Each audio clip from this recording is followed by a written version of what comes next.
bulan Sya'ban itu adalah bulan yang memiliki keutamaan, bulan yang istimewa, yang keistimewaan ini mulai banyak dilupakan oleh orang-orang. Terletak bulan ini antara Rajab dan Ramadan. Setiap harinya, nanti di pertengahan bahkan malamnya, seluruh amal kita di bulan ini dibentangkan oleh malaikat, dibacakan, ditampilkan, disampaikan di hadapan Allah Subhanahu wa taala. Si fulan amalnya begini, si fulan salatnya begini, si fulan baca Qur'annya begini, si fulan sedekahnya begini. Disebutkan di hadapan Allah sekalipun Allah sudah mengetahui itu semua untuk memberikan petunjuk kepada kita bahwa nama kita sedang disebut. Si fulan berzikir, si fulan salawat pada Nabi Muhammad sallallahu alaihi wasallam, si fulan meningkatkan bacaan Al-Qur'annya. Maka dari itu kita siapkan dengan semangat di bulan Sya'ban ini, siapkan amalannya, siapkan peningkatannya, siapkan semangatnya, karena nama dan amalan kita disebut-sebut di bulan ini. Itulah keutamaan bulan Sya'ban. Semoga kita dilindungi, diberikan hidayah, diberikan taufik oleh Allah Subhanahu wa taala untuk mau meningkatkan amal di bulan Sya'ban ini. Hadirin, terdokumentasikan dalam kitab Sunan An-Nasa'i nomor hadis 2357. Sanad hadis ini diriwayatkan pada sahabat mulia yang masih junior, masih muda, kurang lebih 5 tahun di atas sahabat Ibnu Abbas radhiyallahu taala anhuma, yang saat Nabi sallallahu alaihi wasallam wafat beliau masih berumur 20 tahun. Ayahnya termasuk yang dikasihi oleh Nabi sallallahu alaihi wasallam, bahkan pernah tercatat dalam sejarah menjadi anak angkat yang diadopsi oleh Nabi sallallahu alaihi wasallam. Sahabat junior ini bernama Usamah, ayahnya Zaid bin Harithah radhiyallahu taala anhuma.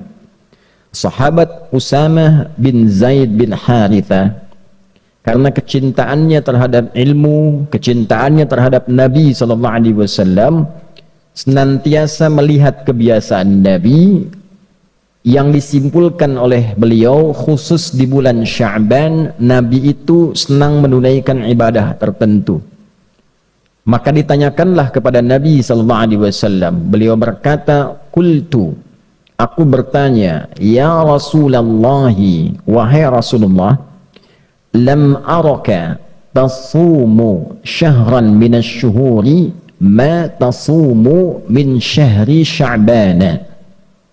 Ya Rasulullah, saya tidak melihat kebiasaan Anda, baginda, banyak menunaikan puasa sunnah dalam satu bulan dibandingkan bulan-bulan lain, kecuali saya lihat Anda banyak menunaikannya di bulan Sya'ban. Jadi Nabi sallallahu alaihi wasallam di luar bulan Ramadan yang diperintahkan kita menunaikan ibadah puasa wajib sebulan penuh, di luar Ramadan Nabi juga menunaikan puasa sunnah. Di antara sekian bulan, 11 bulan selain Ramadan, Nabi diamati oleh sahabat yang kecil, yang junior ini banyak menunaikan puasa sunnahnya di bulan Sya'ban. Maka ditanyakanlah kepada beliau sallallahu alaihi wasallam, mengapa Nabi banyak menunaikan puasa di bulan Sya'ban? Dalam syarahnya, apakah ada keutamaan di bulan Sya'ban ini sehingga dengan itu Nabi sallallahu alaihi wasallam banyak menunaikan puasa di bulan ini? Maka Nabi sallallahu alaihi wasallam kemudian menjawab, qala Rasulullah sallallahu alaihi wasallam, dzalika syahrun yaghfulun nasu anhu baina Rajab wa Ramadan.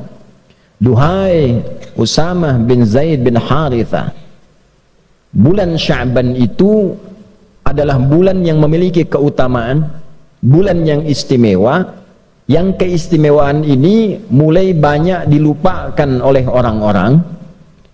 Terletak bulan ini antara Rajab dan Ramadan.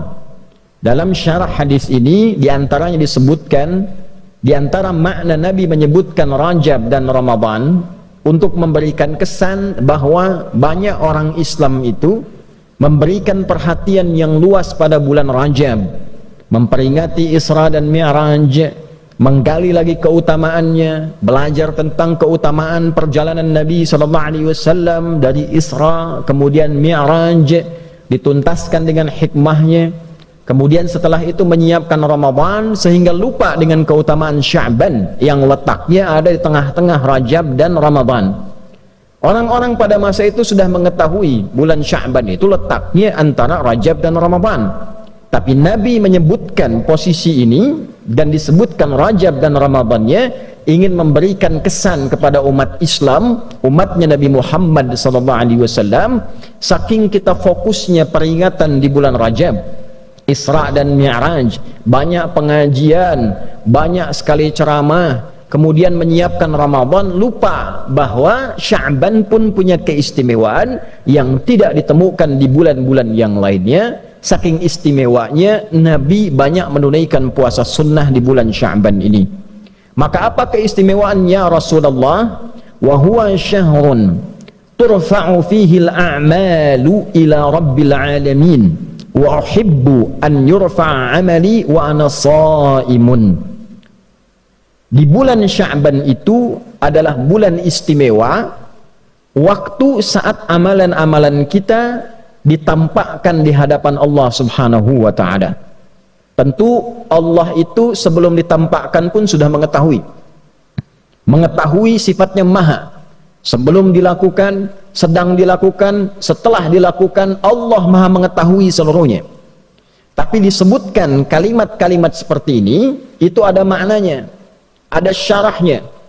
Kalau kita mengaji di ilmu hadis, disebutkan kalimat-kalimat semacam ini untuk menunjukkan bahwa waktu itu begitu istimewa, keadaan itu begitu istimewa. Saking istimewanya amal-amal kita itu disebutkan walaupun sudah diketahui. Misal kita ingin berikan gambaran, menteri-menteri dalam kabinet misalnya bekerja, dia melakukan riset, analisa, penelitian, misalnya di bidang ketahanan pangan, menyiapkan ketahanan pangan terbaik, padinya, untuk ternaknya dan sebagainya. Presiden sudah melakukan riset terlebih dahulu. Sebelum menterinya bekerja, presiden menugaskan orang-orang tertentu, coba pelajari di lapangan bagaimana.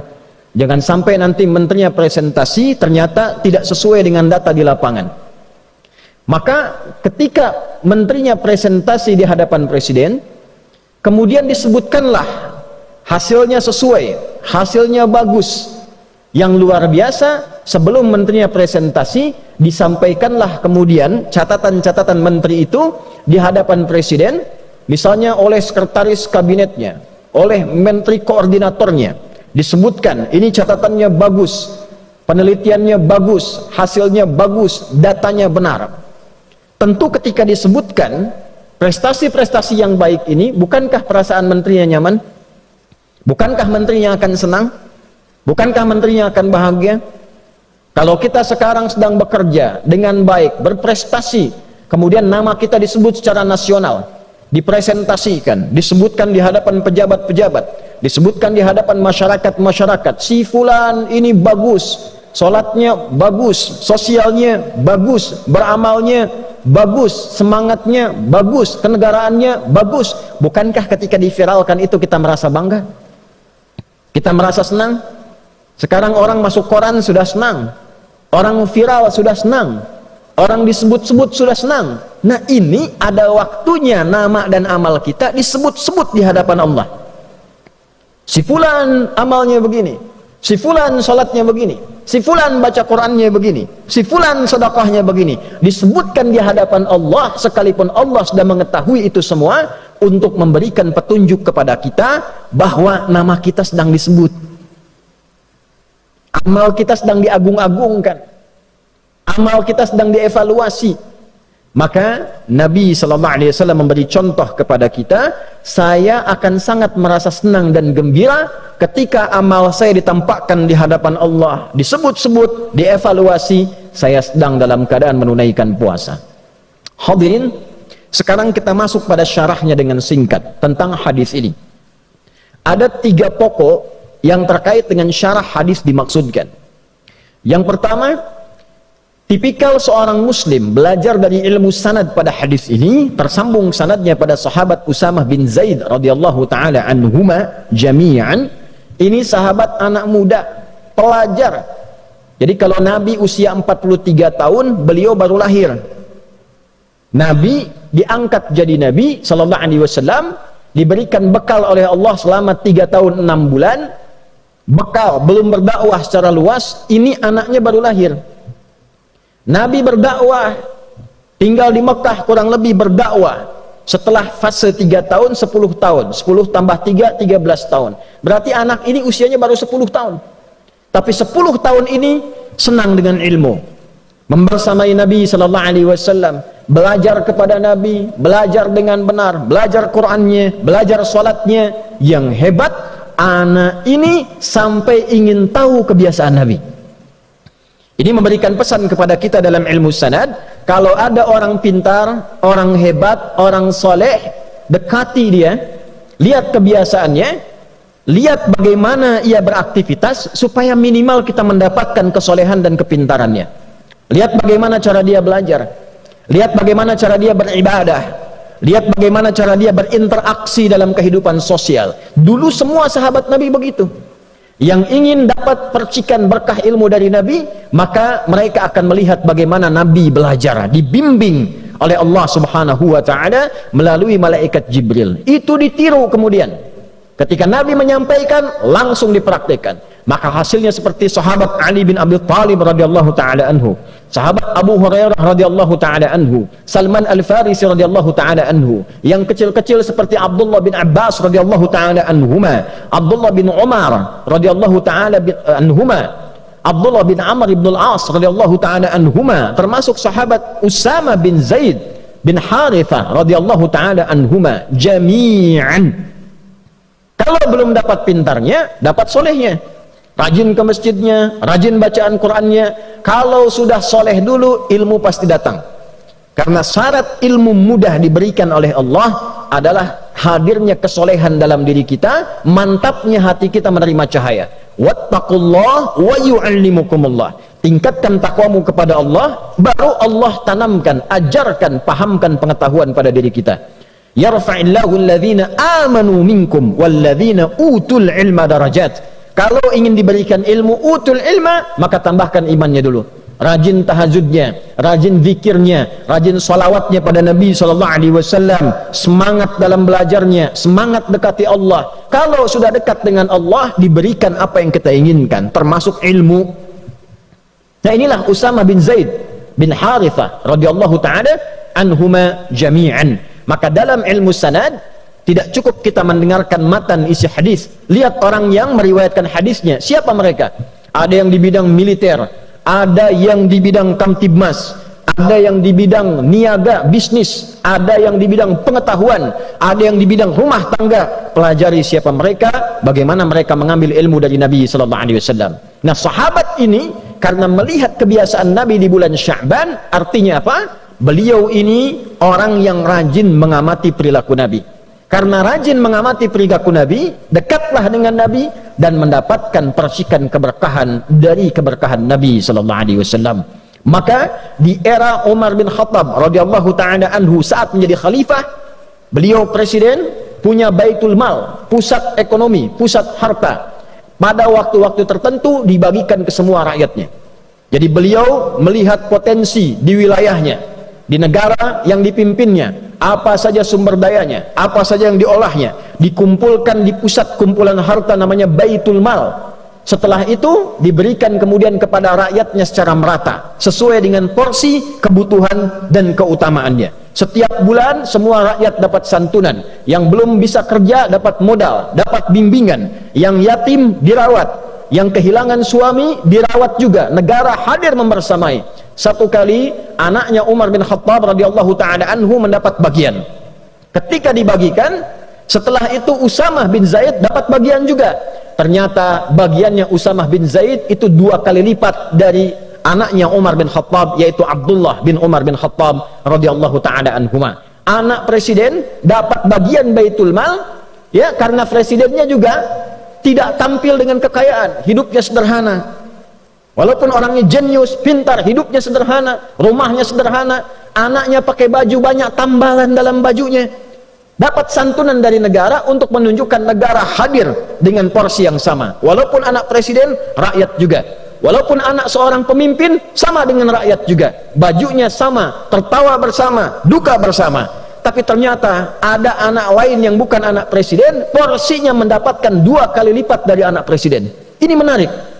Maka anaknya bertanya kepada bapaknya yang presiden, "Wahai ayahanda, kenapa Usama mendapatkan bagian lebih daripada saya 2 kali lipat?" Maka kata Umar bin Khattab radhiyallahu taala anhu, karena Usama bin Zaid itu lebih dekat hubungannya dengan Nabi, lebih dicintai oleh Nabi. Artinya apa? Nabi lebih mengetahui keadaan Usama dibandingkan dengan anaknya Umar. Porsi kebutuhannya, kehidupannya bagaimana, lebih dicintai oleh Nabi. Dan bapaknya Usama lebih dekat kepada Nabi dan lebih dicintai oleh Nabi dari bapakmu. Bayangkan, Umar bin Khattab, seorang pemimpin, beliau jadi presiden di era itu, mengatakan pada anaknya, bapaknya Usama lebih dicintai dan dekat dengan Nabi. Usamahnya lebih dicintai dan dekat dengan Nabi dibandingkan dengan engkau dan dibandingkan dengan bapakmu. Artinya apa? Persahabatan begitu erat, persahabatan begitu mulia. Usama sudah tidak ada bapaknya, diperhatikan oleh Umar melebihi anaknya sendiri karena ia punya beban kehidupan di atas beban anaknya. Itulah ilmu sanad. Jadi intinya, kalau kita memperhatikan dengan baik, belajar dengan baik, ikut orang soleh dan pintar, maka kita akan dapatkan keberkahannya. Yang kedua, hadirin dengan cepat, di dalam hadis ini juga menyampaikan keutamaan bulan Sya'ban. Setiap harinya, nanti di pertengahan bahkan malamnya, seluruh amal kita di bulan ini dibentangkan oleh malaikat, dibacakan, ditampilkan, disampaikan di hadapan Allah Subhanahu wa taala. Jadi malaikat membacakan, si fulan, ya Allah, hamba-Mu baca Al-Qur'an di hari ini. Si fulan berzikir, si fulan salawat pada Nabi Muhammad sallallahu alaihi wasallam. Si fulan meningkatkan bacaan Al-Qur'annya. Maka dari itu kita siapkan dengan semangat di bulan Sya'ban ini, siapkan amalannya, siapkan peningkatannya, siapkan semangatnya, karena nama dan amalan kita disebut-sebut di bulan ini. Yang ketiga, Nabi mengajarkan kurikulum persiapan Ramadan di bulan Sya'ban. Ayat puasa turunnya bukan di bulan Ramadan. Ayat puasa turun di bulan Sya'ban di tahun kedua Hijrah. Ulama kemudian menyimpulkan mengapa turun di bulan Sya'ban, sebagai persiapan bagi umat Nabi Muhammad sebelum masuk ke bulan Ramadan yang lebih istimewa daripada bulan Sya'ban. Karena Ramadan istimewa. Ramadan siang malamnya ada ampunan, siang malamnya ada rahmat, siang malamnya disebut-sebut kita, siang malamnya diberi peluang dibebaskan dari neraka. Lebih istimewa dari Sya'ban. Karena itulah Sya'ban kita berlatih menyiapkan diri untuk sampai ke bulan Ramadan. Apa latihan terbaiknya? Menunaikan puasa. Supaya saat Ramadan tidak kaget puasa sebulan penuh, maka kita perbanyak puasa di bulan Sya'ban ini. Yang sudah Senin dan Kamis, Senin puasa, Selasa istirahat, Rabu puasa lagi, Kamis puasa, Jumat istirahat, Sabtu bisa istirahat, Ahad bisa istirahat. Perbanyak, yang penting perbanyak. Senin puasa lagi. Yang sudah terbiasa nanti Ayyamul Bid, Senin Kamis tambah puasa Daud, Senin puasa, Selasa istirahat, Rabu puasa, Kamis istirahat, Jumat puasa, demikian sebelum sampai ke bulan Ramadan. Kalau sudah begitu, fisik kita terbiasa, masuk Ramadan siap sebulan penuh, kita sudah terbiasa beramal, siapkan kurikulum dari sekarang. Berapa banyak yang akan dibaca di bulan Ramadan, berapa kali khatam, berapa banyak infak, berapa banyak kita sholawat, siapkan dari sekarang supaya Ramadan kita sudah tangguh menghadapi bulan-bulan, hari-hari, waktu-waktu, malam-malam yang penuh dengan keistimewaan di sisi Allah Subhanahu wa taala. Itulah keutamaan bulan Sya'ban. Semoga kita dilindungi, diberikan hidayah, diberikan taufik oleh Allah Subhanahu wa taala untuk mau meningkatkan amal di bulan Sya'ban ini. Insyaallah pekan depan masuk insyaallah ke nisfu Sya'ban. Maka khususnya di malamnya perbanyak ibadah kepada Allah, perbanyak solatnya, perbanyak istighfar, perbanyak baca Al-Quran, dan semoga sesuai hadis Nabi SAW yang sahih, di malam pertengahan Sya'ban, nisfu Sya'ban, Allah menelisik ke dalam sampai ke hati kita. Maka orang-orang yang memohon ampun diampuni dosanya oleh Allah Subhanahu wa taala, kecuali orang yang masih ada iri hati, permusuhan di dalam jiwanya yang paling dalam. Barakallahu li wa lakum fil Qur'anil azim ونفعني وإياكم بما فيه من الآيات وذكر الحكيم وتقبل مني ومنكم تلاوته إنه هو السميع العليم ادعوا الله يستجب لنا ولكم جميعا. فيا عباد الله قال تعالى يا أيها الذين آمنوا اتقوا الله حق تقاته ولا تموتن إلا وأنتم مسلمون. وقال تعالى إن الله وملائكته يصلون على النبي يا أيها الذين آمنوا صلوا عليه وسلموا تسليما. اللهم صل وسلم وبارك على هذا النبي الكريم الرسول الأمين نبينا محمد وعلى آله وصحبه أجمعين. ربنا لا تدع لنا في مقامنا هذا وفي كل مقام ذنبا إلا غفرته ولا هما إلا فرجته ولا دينا إلا قضيته ولا مريضا إلا شفيته ولا عاسرا إلا يسرته ولا حاجة من حوائج الدنيا والآخرة فيها لك رضا وفيها لنا الصلاح إلا قضيتها يا أرحم الراحمين. Ya Allah, jika ada pendosa di Jumat ini ampuni dosanya. Jika ada yang sakit mohon angkat dan sembuhkan penyakitnya. Jika ada yang mengalami kesulitan mohon angkat dan hilangkan kesulitannya. Jika ada yang tengah gelisah mohon tenangkan hatinya. Jika ada yang sampai Jumat ini diliputi utang piutang limpahkan luasan rizki kepadanya untuk melunasi utang-utangnya. Allahumma barik hadzal makan wa hadzal ma'had ma'had mira ya arhamar rahimin tamam al mubarakah kama barakta kull al amakin al qadimah wal haliyah wal mutaqaddimah ya arhamar rahimin. Ya Allah, anugerahkan keberkahan kepada pesantren ini, pesantren Mira, dan seluruh tempat-tempat yang baik yang pernah Engkau berkahi di muka bumi ini. Allahumma hafadz biladana Indonesia waj'alha baldatan thayyibatan wa anta tardaha. Ya Allah, mohon negeri kami Indonesia dijaga ya Allah. Jagalah negeri kami ini, jadikan negeri kami negeri yang makmur, negeri yang baik yang Engkau ridai. Allahumma hafadz umara'aha wa ru'asa'aha waj'alhum ya Allah minal 'udala liyukhaffifu hisabahum yaumal qiyamah. Ya Allah, mohon jaga para pemimpin kami dari level atas sampai yang bawahnya. Sehatkan mereka, kuatkan mereka, bimbing mereka agar bersikap adil dan baik dalam menjalani kepemimpinan untuk meringankan hisab mereka di akhirat kelak. Allahumma hafadz ulama'ana waj'alhum mukhlashina lakad-din. Ya Allah, mohon jaga para ulama kami, ikhlaskan mereka dalam berdakwah, berikan kemampuan mencerahkan umat, jauhkan dari perpecahan ya arhamar rahimin. Allahumma yassir lana wa la tu'assir alaina waj'alna hamalatal Qur'anil Karim waj'alil Qur'ana sahiban lana fid dunya wa syafi'an lana fil akhirati ya arhamar rahimin. Ya Allah, jadikan kami semua termasuk ahli-ahli Al-Quran, terutama ya Allah keluarga besar pesantren ini jadikan termasuk ahli Al-Quran. Jadikan ya Allah Al-Quran sebagai teman kami di dunia, syafaat bagi kami di akhirat, cahaya bagi kami di alam kubur kami ya arhamar rahimin. Allahumma ashtaqna bi rasulillahi sallallahu alaihi wasallam la tahrimna al-liqa ma'al mustafa sallallahu alaihi wasallam yawmal qiyamati fi jannatikal firdausil a'la ya arhamar rahimin. Ya Allah, anugerahkan ya Allah dari kerinduan kami kepada Nabi Muhammad sallallahu alaihi wasallam kesempatan untuk berjumpa dengan beliau, kesempatan ya Allah untuk bersua dengan beliau, kesempatan untuk tinggal di surga Firdaus dan bersamai oleh Rasulullah sallallahu alaihi wasallam. Rabbana atina fid dunya hasanah wa fil akhirati hasanah wa qina adzaban nar bi fadlika subhana rabbika rabbil izzati amma yasifun wa salamun alal mursalin wa akhiru da'wana anil hamdulillahi rabbil alamin. عباد الله إن الله يأمر بالعدل والإحسان وإيتاء ذي القربى وينهى عن الفحشاء والمنكر والبغي يعظكم لعلكم تذكرون ولذكر الله أكبر والله يعلم ما تصنعون أقيموا الصلاة يرحمكم الله.